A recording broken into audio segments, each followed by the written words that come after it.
स्वागत है। आज हम समावेशी शिक्षा यानी इंक्लूसिव एजुकेशन के पीछे जो बड़े विचार हैं उनको समझने की कोशिश करेंगे। हाँ। हमारे पास कुछ स्रोत हैं जो एक क्विज के फॉर्मेट में हैं, जिसमें 10 सवाल हैं, पर हम इसे एक टेस्ट की तरह नहीं, बिल्कुल नहीं, बल्कि एक पहेली की तरह देखेंगे, जिसके हर टुकड़े को जोड़कर हम एक बड़ी और महत्वपूर्ण तस्वीर को समझने की कोशिश करेंगे। बिल्कुल। और ये सवाल सिर्फ सही या गलत जवाबों के बारे में नहीं है, ये शिक्षा को देखने के हमारे नजरिए को चुनौती देते हैं। ये हमें सोचने पर मजबूर करते हैं कि ये क्लासरूम कैसा होना चाहिए और उसका मतलब असली मकसद क्या है। तो चलिए सबसे बड़े और शायद सबसे बुनियादी विचार से ही शुरू करते हैं। ठीक है। हमारे स्रोतों में एक सवाल है जो एनसीईआरटी के नजरिए के बारे में पूछता है कि दिव्यांगता या डिसेबिलिटी को कैसे देखा जाना चाहिए। विकल्प हैं, क्या ये एक मेडिकल समस्या है, एक सामाजिक बाधा है या कुछ और इसका जवाब मेरे ख्याल से इस पूरी चर्चा की नींव रखता है। अच्छा। एनसीईआरटी के अनुसार दिव्यांगता मुख्य रूप से एक सामाजिक और शैक्षिक बाधा है, वो सिर्फ एक मेडिकल समस्या नहीं है। एक मिनट, इसे थोड़ा और समझते हैं। जब हम दिव्यांगता के बारे में सोचते हैं तो आमतौर पर ध्यान तो व्यक्ति की शारीरिक या मानसिक स्थिति पर ही जाता है। सही बात है। लेकिन ये सामाजिक बाधा, इसका मतलब क्या हुआ? इसका मतलब ये है कि असली समस्या व्यक्ति में नहीं बल्कि हमारे बनाए हुए समाज और सिस्टम में है। जैसे? एक क्लासिक उदाहरण है, अगर एक बच्चा व्हीलचेयर पर है और स्कूल के बिल्डिंग में दूसरी मंजिल पर जाने के लिए सिर्फ सीढ़ियां हैं, रैंप नहीं है, तो बच्चे के लिए बाधा क्या है? उसका व्हीलचेयर पर होना या रैंप का न होना? जाहिर है रैंप का न होना। अच्छा, तो ये सोच तो पूरी तरह से जिम्मेदारी को व्यक्ति से हटाकर सिस्टम पर डाल देती है। आपने बिल्कुल सही पकड़ा। यही एक बहुत बड़ा वैचारिक बदलाव है। ये कहता है कि हमें लोगों को ठीक करने पर नहीं बल्कि अपने समाज को, अपनी इमारतों को, अपनी शिक्षा प्रणाली को ठीक करने पर ध्यान देना चाहिए ताकि वे सभी के लिए सुलभ हो सकें। और यही सोच हमें सीधे हमारे आखिरी सवाल के जवाब पर ले आती है, जो असल में इस पूरी बातचीत का सार है। हाँ बिल्कुल, वो एनसीएफ 2005 वाला सवाल। राष्ट्रीय पाठ्यचर्या की रूपरेखा 2005 के अनुसार विद्यालयों को क्या करना चाहिए?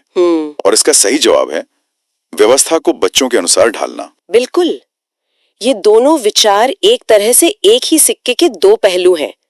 पारंपरिक शिक्षा एक one size fits all jacket की तरह है। अच्छा। सिस्टम ने एक जैकेट बना दी है और उम्मीद करता है कि हर बच्चा उसमें फिट हो जाए। जो नहीं हो पाता उसे फेल या कमजोर मान लिया जाता है। एनसीएफ 2005 कहता है कि ये तरीका ही गलत है। तो एनसीएफ 2005 ये कह रहा है कि सिस्टम को एक दर्जी बनना होगा जो हर बच्चे के नाप के हिसाब से खुद को बदले। क्या बेहतरीन उपमा है। बिल्कुल यही, सिस्टम को लचीला होना होगा, बच्चे को नहीं। हमें बच्चे को सिस्टम के सांचे में ढालने की कोशिश नहीं करनी चाहिए, बल्कि सिस्टम को इतना लचीला बनाना होगा कि वो हर बच्चे की जरूरत को पूरा कर सके। ये एक क्रांतिकारी विचार है जो शिक्षा के पूरे मकसद को ही बदल देता है। तो अगर हम इस नजरिए से देखें कि ये समस्या सिस्टम में है, तो ये सीखने में कठिनाई या लर्निंग डिसेबिलिटी जैसी चीजों को देखने का हमारा तरीका भी बदल देता होगा। हाँ बिल्कुल। मुझे हमेशा इस शब्द लर्निंग डिसेबिलिटी को लेकर थोड़ी उलझन रही है। क्या ये सिर्फ सीखने में धीमे होने का एक फैंसी नाम है या इसका मतलब कुछ और गहरा है? ये एक बहुत जरूरी सवाल है क्योंकि यहीं पर सबसे ज्यादा गलतफहमियां होती हैं। हमारे स्रोतों में एक सवाल इसी पर है और उसका जवाब साफ है। अधिगम अक्षमता का मतलब है सामान्य बुद्धि होते हुए भी सीखने में कठिनाई। मतलब ये बुद्धिमानी या आईक्यू से जुड़ा हुआ नहीं है? बिल्कुल नहीं, और ये समझना सबसे ज्यादा जरूरी है। अच्छा। डिसलेक्सिया जो पढ़ने से जुड़ी एक आम लर्निंग डिसेबिलिटी है, इसका सबसे अच्छा उदाहरण है। डिसलेक्सिया वाले बच्चे की बुद्धि औसत या औसत से कहीं ज्यादा हो सकती है, लेकिन उसका दिमाग शब्दों और अक्षरों को अलग तरह से प्रोसेस करता है। अलग तरह से? इसे आप कंप्यूटर के हार्डवेयर और सॉफ्टवेयर की तरह समझ सकती हैं। बच्चे का हार्डवेयर यानी दिमाग पूरी तरह से सक्षम है, लेकिन जानकारी को प्रोसेस करने वाला सॉफ्टवेयर थोड़ा अलग तरीके से काम करता है। ये तो बहुत बड़ी बात है क्योंकि स्कूलों में अक्सर पढ़ने में संघर्ष करने वाले बच्चे पर मेहनत नहीं करता या ध्यान नहीं देता का ठप्पा लगा दिया जाता है, और ये उस बच्चे के आत्मविश्वास को जीवन भर के लिए तोड़ सकता है। सही बात है। मुझे एक बच्ची याद है जिसे उसके टीचर हमेशा लापरवाह कहते थे क्योंकि वो बी को डी लिखती थी और शब्दों को उल्टा पढ़ती थी। सालों तक उसे यही लगता रहा कि वो बेवकूफ है। ओह। बाद में पता चला उसे डिसलेक्सिया था। जब उसे सही तकनीकें सिखाई गईं, तो वही बच्ची अपनी क्लास की सबसे क्रिएटिव राइटर बनी। वाह।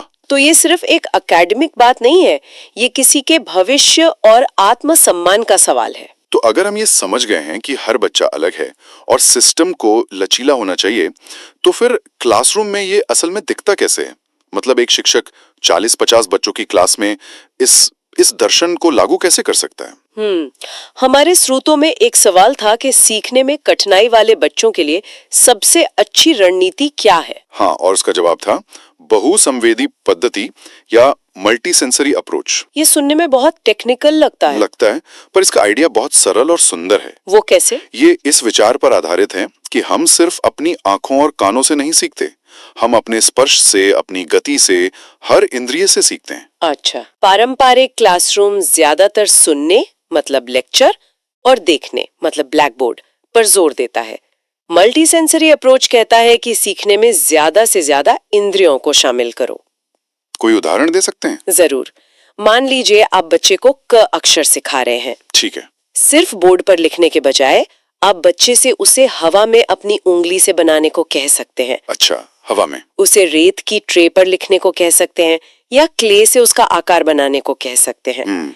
जब एक ही जानकारी दिमाग में कई अलग अलग रास्तों से पहुंचती है, देखकर, सुनकर, छूकर, महसूस करके, तो वो ज्यादा मजबूती से दर्ज होती है और दिलचस्प भी हो जाता होगा। बिल्कुल, ये सीखने को सिर्फ आसान नहीं बल्कि दिलचस्प भी बना देता है। ये तो उन सभी बच्चों के लिए फायदेमंद होगा, सिर्फ उनके लिए नहीं जिन्हें सीखने में कठिनाई है। बिल्कुल, यही तो समावेशी शिक्षा का जादू है। जो रणनीतियां हम विशेष जरूरतों वाले बच्चों के लिए बनाते हैं, वे अक्सर पूरी क्लास के लिए फायदेमंद साबित होती हैं।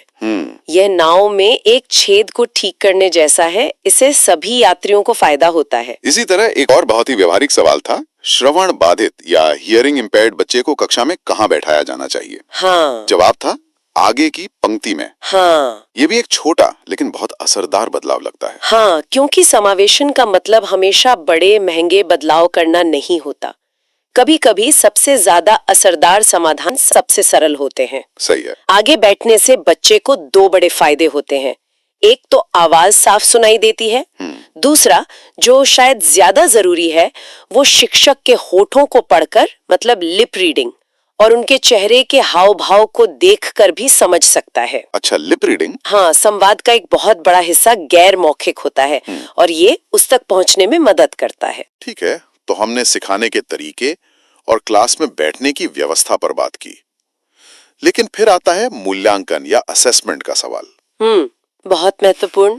अगर सिखाने का तरीका सबके लिए एक जैसा नहीं हो सकता, तो फिर जांचने का तरीका एक जैसा कैसे हो सकता? बिल्कुल नहीं हो सकता। हमारे स्रोतों में एक सवाल था कि विशेष आवश्यकता वाले बच्चों के लिए कौन सा मूल्यांकन सबसे अच्छा है? और इसका जवाब है सतत एवं व्यापक मूल्यांकन यानी continuous and comprehensive evaluation, CCE। CCE? हाँ, साल के अंत में होने वाली एक 3 घंटे की परीक्षा किसी भी बच्चे की असली काबिलियत का सही पैमाना नहीं हो सकता, और खासकर उस बच्चे के लिए तो बिल्कुल नहीं जिसका सीखने का तरीका अलग है। तो CCE इसे कैसे बेहतर बनाता है? ये सुनने में थोड़ा भारी भरकम लगता है। इसे ऐसे समझिए, CCE एक तरह से किसी मैराथन धावक को सिर्फ फिनिश लाइन पर जज करने के बजाय हर किलोमीटर पर उसकी स्पीड, उसकी तकनीक और उसके स्टैमिना को देखने जैसा है, ताकि अगर वो कहीं लड़खड़ा रहा हो तो उसे बीच में ही मदद मिल सके। बिल्कुल। CCE का मकसद बच्चे पर पास या फेल का ठप्पा लगाना नहीं है। इसका मकसद है सीखने की प्रक्रिया के दौरान लगातार ये देखना कि बच्चा कहाँ अच्छा कर रहा है, कहाँ उसे मदद की जरूरत है, और फिर उस मदद को तुरंत मुहैया कराना। इसमें क्लास में भागीदारी, प्रोजेक्ट्स, ग्रुप वर्क, छोटी छोटी क्विज सब कुछ शामिल होता है। तो ये बच्चे की पूरी यात्रा को देखता है। हाँ, पूरी यात्रा को, न कि सिर्फ एक दिन के परिणाम को। ये परीक्षा के तनाव को कम करके सीखने के आनंद पर ध्यान केंद्रित करता है। हमने अब तक सिस्टम, सिखाने के तरीकों और मूल्यांकन की बात की है, लेकिन हमारे स्रोतों में एक सवाल था जो शायद इन सबसे ज्यादा महत्वपूर्ण है। कौन सा? समावेशन के लिए सबसे महत्वपूर्ण तत्व क्या है? विकल्प थे इमारत, पाठ्यक्रम, शिक्षक का दृष्टिकोण या पाठ्य पुस्तक। और इसका जवाब बिना किसी शक के है शिक्षक का दृष्टिकोण। शिक्षक का दृष्टिकोण। हाँ, आप दुनिया की सबसे अच्छी रैंप और लिफ्ट वाली इमारत बना सकते हैं, सबसे बेहतरीन मल्टी सेंसरी पाठ्यक्रम डिजाइन कर सकते हैं, लेकिन अगर क्लास के अंदर शिक्षक का रवैया नकारात्मक है, असंवेदनशील है, तो सब बेकार है। तो समावेशन कभी सफल नहीं हो सकता। बिल्कुल, मतलब बाकी सब चीजें सिर्फ औजार हैं, लेकिन उन्हें चलाने वाला हाथ तो शिक्षक ही है। बिल्कुल, एक शिक्षक ही है जो क्लास में एक ऐसा माहौल बनाता है जहां हर बच्चा खुद को सुरक्षित, स्वीकृत और मूल्यवान महसूस करता है। एक सकारात्मक दृष्टिकोण वाला शिक्षक चुनौतियों को अवसरों के रूप में देखता है। वो ये नहीं सोचता कि इस बच्चे के साथ क्या समस्या है, बल्कि ये सोचता है कि मैं इस बच्चे तक पहुंचने के लिए अपने सिखाने के तरीके को कैसे बदल सकता हूँ। यही विश्वास असली समावेशन की कुंजी है। लेकिन ये सुनने में तो बहुत आदर्शवादी लगता है। क्या ये व्यावहारिक है? जब एक क्लास में 50 बच्चे हों और शिक्षक पर सिलेबस पूरा करने का भारी दबाव हो, तो क्या सिर्फ एक सकारात्मक रवैया काफी है? ये एक बहुत ही जायज सवाल है। सिस्टम की बाकी बातों का क्या? और इसका जवाब है कि सिर्फ रवैया काफी नहीं है, लेकिन उसके बिना कुछ भी संभव नहीं है।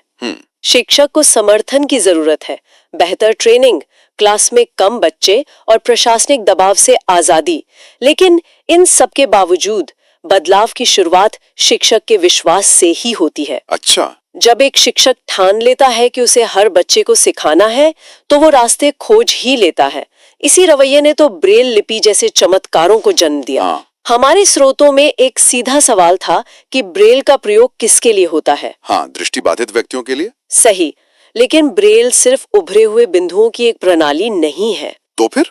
ये इस विश्वास का प्रतीक है कि जो देख नहीं सकते वे भी पढ़ सकते हैं, लिख सकते हैं और दुनिया के ज्ञान तक पहुंच सकते हैं। ये उस समावेशी दृष्टिकोण का एक ठोस परिणाम है जिसके बारे में हम बात कर रहे हैं। वाह! लुई ब्रेल ने एक ऐसी व्यवस्था बनाई जो व्यक्ति की जरूरत के हिसाब से ढल गई, न कि व्यक्ति से उम्मीद की कि वो मौजूदा व्यवस्था में फिट हो। वाह!